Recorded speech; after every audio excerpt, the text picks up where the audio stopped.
Myron Golden always says mindset times skill set times tool set equals assets.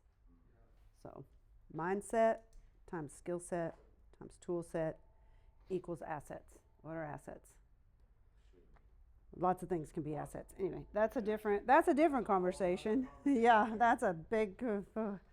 We are working on a master class and getting assets and making sure our money is not unemployed.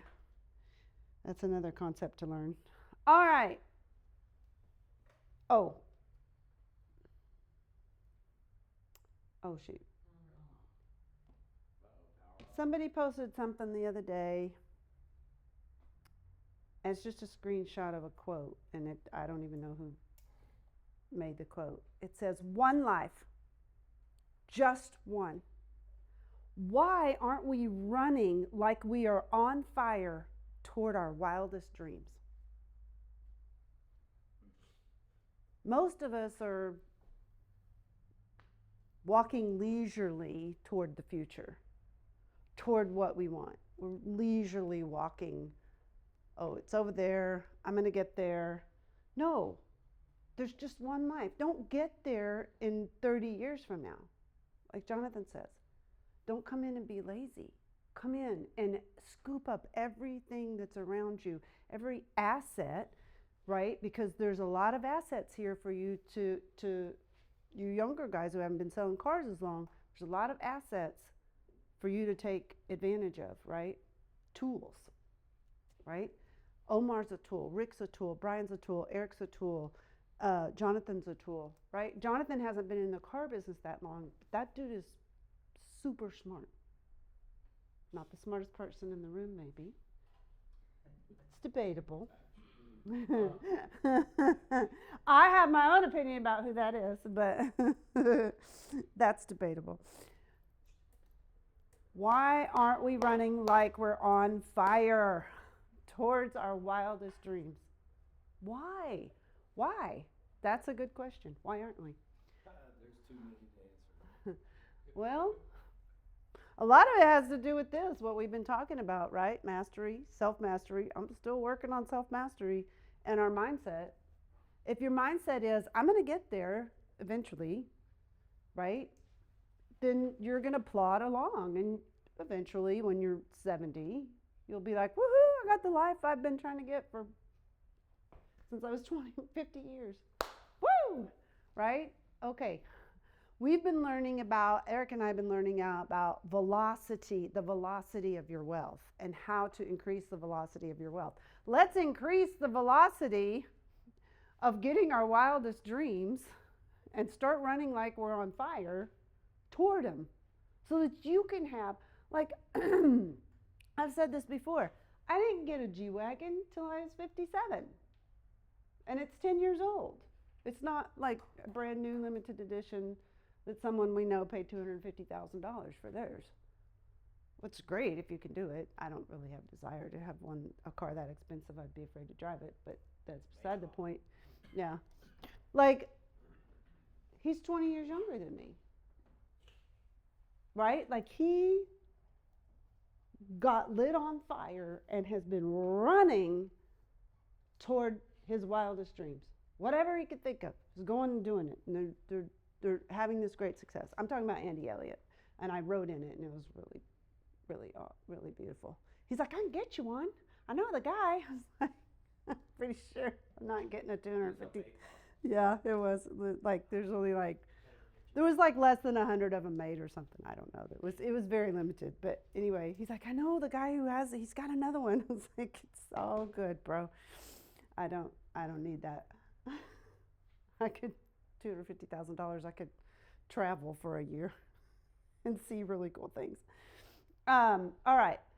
The other thing I want to ask you, the first question today, what have you done this week to improve your environment, right? How many times have we talked about what our environment is, right? It's what we're eating, it's the content we're consuming, it's the sleep we're getting, it's the books or podcasts that we're listening to, it's the people that we hang around with, it's what we do with our spare minutes in the day, which are very few, right? All those things are in your environment. What have you done this week to improve your environment? So I want everybody to think about that for just a second and see. I'm going to give you like 45 seconds and write down what you did this week. You don't have to tell anybody. And if you did nothing to improve your environment this week, then be honest and write nothing. Just maybe 30 seconds. If it takes you longer than 30 seconds to figure out if you did something useful this week, then that's a different class. Yeah, that's a different talk.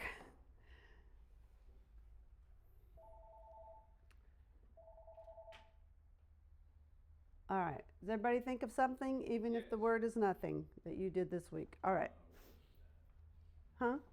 Nobody wrote All right. So I was listening to Eric Thomas. His on Monday, I was listening to his sermon, and there had been some things that I had been thinking about, and he started out by talking about sweet and sour sauce. Anybody ever had sweet and sour sauce, or maybe something that's like sweet and spicy at the same time? Right? We love that. It's really a cool thing, right? But when it comes to life, we're only interested in this. We don't want this, right? We just want the sweet. And why is that? And here's the thing. And I've talked about this I just mentioned it a few weeks ago. There's a thing called the Law of Polarity, and Myron Golden, a lot of his themes reoccur, right? His stuff, if you don't listen to him, it's very circular. He creates this concept, and then he circles around, and all his talks and podcasts are like this. They're like a chain, and they all kind of intertwine and interlink somehow, and I love that, and which is why I'm trying to do things like that. So he talked about principles of the universe, the laws of physics, right? The law of energy, the law of entropy, the law of polarity, and there was a couple more that he talked about. I just want to talk about one today. And most of y'all probably already know the law of energy. Like no matter is ever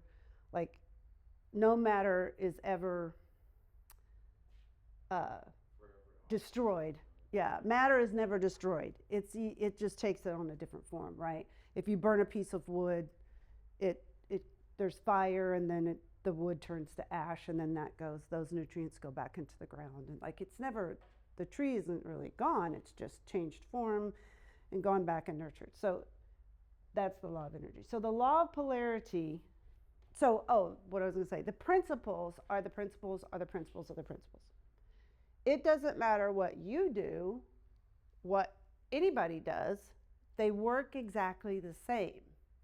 And so part of his point was that if you do not operate according to these universal principles inside your own life, inside your wealth, inside your business life, if you don't operate according to these principles, things don't go right. And it's not that the principles didn't work, it's that you didn't apply the principles properly, okay? So it's not that the 12 steps of the sale doesn't work, because that's a principle that people in the car business over the years have been like, yeah, we've tried it and tried it and tried it and tried it and tried it and tried it. It works, right? And it's not that you went through it, 12 steps of the sale didn't work for me. No, you didn't apply those steps, and you didn't carry them out properly so that they could work for you, okay? But what Myron Golden says is work always works, right? So even if you apply the 12 steps of the sale and you kind of fail, you still learned something. So it still worked for you, right? Because it taught you a lesson. So principles are principles are principles, principles. They work every time. You may not apply them properly, and you may say in your mind, well, that didn't work. That's not how it goes, because the principles are the principles. All right, so the law of polarity is a fundamental principle in the realm of universal laws. It intricately weaves together the concept of interconnectedness and interdependence of opposites. What do we mean? It's that chain again. right? And one, interdependent, means this thing is dependent on this thing to exist, to operate, to whatever, right? One depends on the other. This profound teaching underscores the notion that light cannot exist without darkness, joy without sorrow, or success without failure. Okay? So this is also called the law of opposites. Law of polarity, opposites, right? If you have success, the other side of that coin is failure. And one can happen at any moment, right? So we talked last week about setting your thermostat, right? And so when you're talking about opposites, that's kind of what you've got to do is set your thermostat to, like, you can set it to negativity, and then that's what you're going to have all the time. You can set it to positivity, right? The sweet and the sour. You can set your thermostat. You have that choice, right? So if lack cannot exist without abundance, it cannot. It's interdependent. We've read this. Interdependence of opposites, right? Lack cannot exist without abundance. We just want to live in abundance, but there's going to be lack also. It's there all the time. It never goes away, right? If lack cannot exist without abundance, why do we only see one and not the other? Okay? Why? Our thermostat is either broken or it's on the wrong setting, right? So we go back to what we talked about last week with the mindset as Carol Dweck defined it in her book. A person's belief about their abilities and whether those abilities can be developed. This significantly impacts your actions, your learning, your behaviors, and your outcome. If you come to work and your thermostat is set on I don't know, then that's what you're going to get all day long. If your thermostat is set on I'm here to learn, I'm here to absorb everything that I can absorb from the people who know more than I do, then that's what's going to happen, right? So you've got to get that thermostat set at the beginning of every day, right? Set your thermostat. I didn't go to bed till too late last night. But I can't get up and be in a bad mood because I'm the one who went to bed late. Okay? And part of it was I was working on this, but then I was like, I want to play Scrabble. So I'm playing Scrabble. And then, like, falling asleep and going, no, just one more game. Just play one more game, I can win. Right? That's my fault. So I can't get up in the morning and let my thermostat be on grumpy because I didn't get enough sleep. Suck that shit up, right? Suck it up, Buttercup. Get your thermostat set and let's go, right? Come here, the music's on, I'm in a good mood, I got me some matcha, I got my notes, I got my thing. Let's go. Yeah. Yeah. Yeah. That too. Okay. Lucky girl. That's what I always say. Lucky girl. Right? So what we focus on increases. Eric likes to say what we focus on explodes. What we focus on increases, right? It's that whole red car theory. I bought a red car and now everybody has a red car. Nobody had a red car 2 days ago till I got my red car. Well, all those people had their cars. You just didn't pay attention because you weren't focused on red cars. You're so excited about your red car, you love your red car, and now why does everybody else have a red car? I thought I was going to have a red car and not very many people would, right? So when I was listening to Eric Thomas' sermon, well, I can't remember. I listened to them both like 3 times this week. These two, the podcast and the sermon. One of them said, are you bitter or are you better from your situation, from what's going on, right?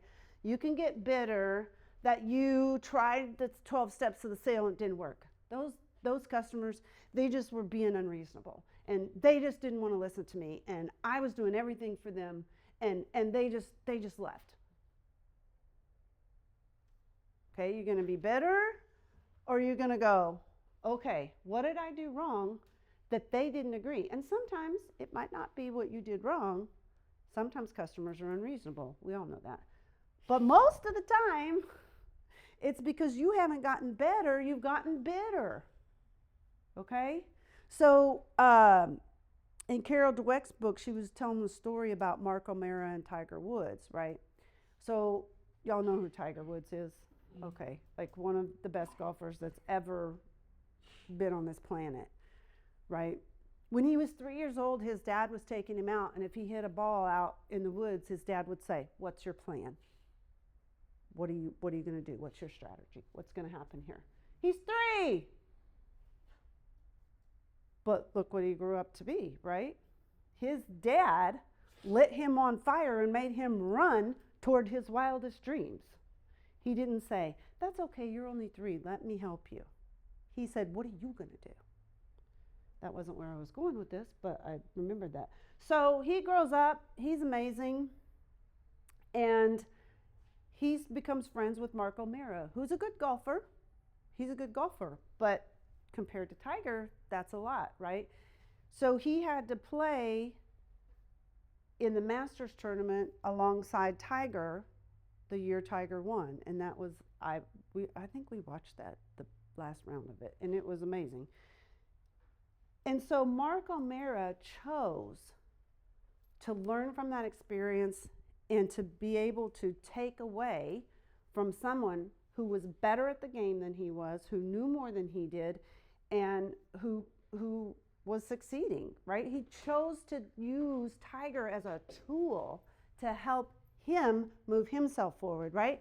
These are tools. We have tools here for you, right? To help you move forward. So what happened? The next year, Tiger got to put that green jacket on his friend Mark O'Mara.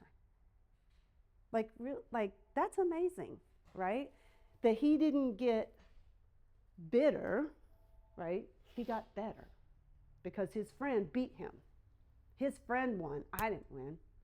I'm a good golfer, right? So, do you feel jealous or diminished by someone who's more successful than you?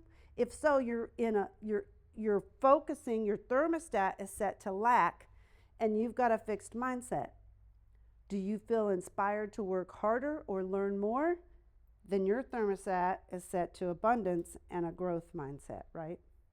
This law of polarity is a principle, and this means it works and it's always true, right? It's always true. Up, how do you know that this is up? Because there's a down, right? And we can't learn things, right? You can't, how do you really feel joy if you've never felt sorrow or pain? Otherwise, it's just like everything's the same emotion, right? You can't have a victory unless someone else loses, right? That's the law of polarity, right? So, how do you know which side is going to win, right? We're going back to environment. This depends on the environment in which the principle is in. And here's what the analogy Myron Golden said. If you've got the flu and I come over there and I come and I hang out with you and I visit you because I'm going to come and I feel good and I'm so happy and I'm going to come and I'm going to get you over the flu. What do you think the most likely scenario in that situation is? I'm going to go home with the flu. I'm not going to, like you, that's the environment, right? We have talked again and again. Environment over time is greater than your intention.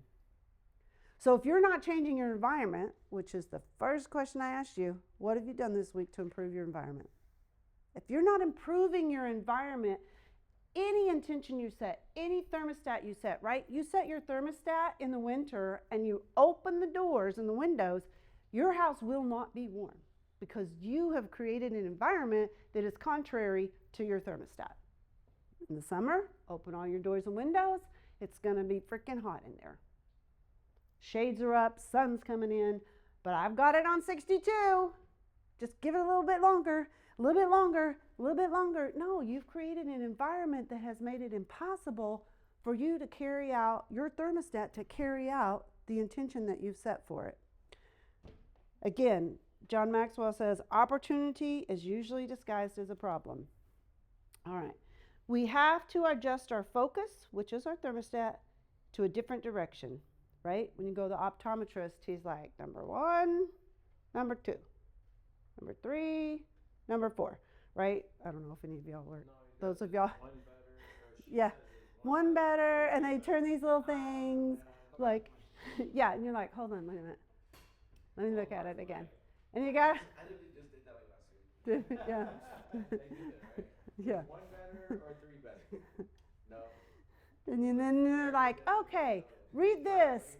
And then they're like, okay, that's not quite good enough. Let's make just another tiny little adjustment. And you're like, well, it's pretty good. And they make this little tiny tweak, and you go, oh, well, yeah, now I can see that line, right? We have to constantly be adjusting our focus and our direction of vision, right?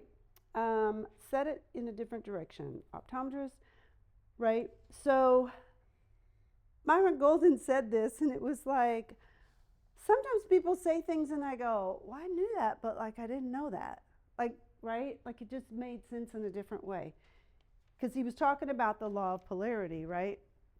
The only way you can get stronger in the gym is because of resistance. But we want our life to get better, and everything that we do, we want to get better at being a salesperson, but we don't want any resistance. We don't want any sour. Right, Jeremy? How did it feel last week to come up here and have to try to do that 4 times? There was a lot of resistance inside of you, and you were trying to push past it and push past it and push past it. And then Amy says, nope, 1 more time. And you got over the hump. But that resistance makes that victory sweeter. And it makes us stronger, right? You can't grow a muscle without resistance, right? Try that again. Hypertrophy is repeated stress on a muscle causing microscopic tears. And when the body rebuilds when the body repairs and rebuilds the muscle, it's stronger and it's larger. So if you see a good muscle, it's because I've been tearing the shit out of it for months and months and months and months and months and months, and it's been repairing and getting larger. You can't move forward without resistance. Disruption follows intention. It's the law of polarity. It's the law of opposites. You are going to get resistance somewhere in your life. Whether it's from the people at home, right, Jonathan? Your mom, woo, she was like, this is not happening. You are not selling cars. You're going to school. You're going to go to college. You're going to be a doctor. And you were just like, I can't do it. And then you made a deal with her, right? And you busted your ass to get that and accomplish what you wanted to accomplish so that you could move forward toward your goals, your dreams, your vision, and not the one that someone else has for you, right? I don't know if she's completely on board yet still after over a year, but that's okay because you know where you're going, and you know what you want, and you know what your vision is, and you know where your thermostat is at, and you're moving in that way. All right. The big question for today is, what area in your life are you only seeing one side? Right? Because there's 2 sides to everything, right? 2 sides to every coin, 2 sides to every story. There's a up, there's a down, there's a left, there's a right. If you are only seeing one side of a situation that you're facing in your life, whether it's in personal life, business life, at being an entrepreneur inside here, a relationship, your health, whatever it is, you're only seeing one side. Flip it over and look at the other side. If you're only in the bitter side and the sour, there's another aspect to that, okay? So look for that. Change your focus. Set your thermostat to something different, and let's move forward, and let's get our mind set, okay?